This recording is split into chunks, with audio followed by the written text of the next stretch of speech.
বলিউড সিনেমার সেলুলয়েডে যেসব রঙিন দৃশ্য দেখে উপমহাদেশের মানুষ বিনোদিত হন সেসব দৃশ্যের অনেকটাই চিত্রিত হয় মুম্বাই ফিল্ম সিটিতে। আর প্রতিদিন দেশি বিদেশি অসংখ্য পর্যটক তাই ভিড় করেন সেই রঙিন দুনিয়া সরাসরি দেখতে।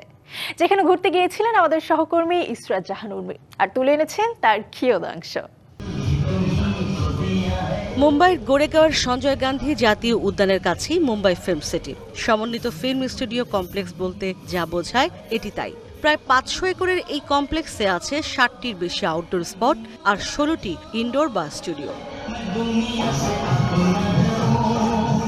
মুম্বাই চলচ্চিত্রের রঙিন জগতের ইতিহাসের শুরু থেকেই এই ফিল্ম সিটিতেই বিখ্যাত সব নায়ক নায়িকা শুটিং করেছেন। ব্যবসা সফল বা অসফল প্রায় সব সিনেমার শুটিংই হয়েছে এখানে। রয়েছে স্থায়ী মন্দির, যেটি দেখা যায় প্রায় সব বাণিজ্যিক হিন্দি সিনেমায়। রয়েছে থানা ও হাইকোর্টের স্থায়ী সেটও।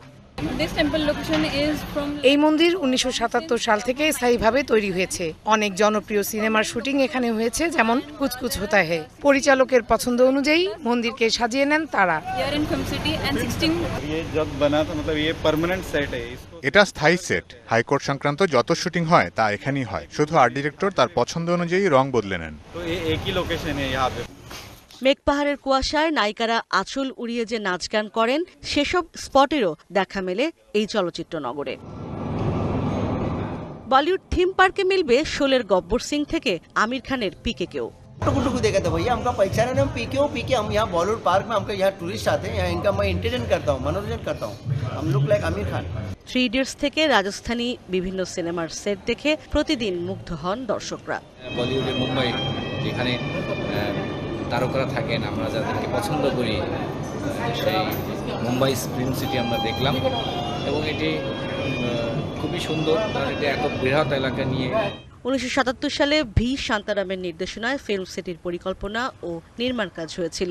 ভারতের প্রথম প্রযোজক পরিচালক চিত্রনাট্যকার দাদা সাহেব ফালকের স্মরণে 2001 সালে এই সিটির নামকরণ দাদা সাহেব ফালকে নগর করা হয়। প্রায় 70টিরও বেশি স্পট নিয়ে এই মুম্বাই ফিল্ম সিটি। এই ফিল্ম সিটি মুম্বাইকে সারা বিশ্বের কাছে, ফিল্ম ইন্ডাস্ট্রি সারা বিশ্বের কাছে পরিচিত করেছে মুম্বাইকে, এবং সেই সাথে এখানকার হিরোইন বা হিরোরা, নায়ক নায়িকারা হয়ে উঠেছেন সারা বিশ্বের কাছে পরিচিত, সমাদৃত।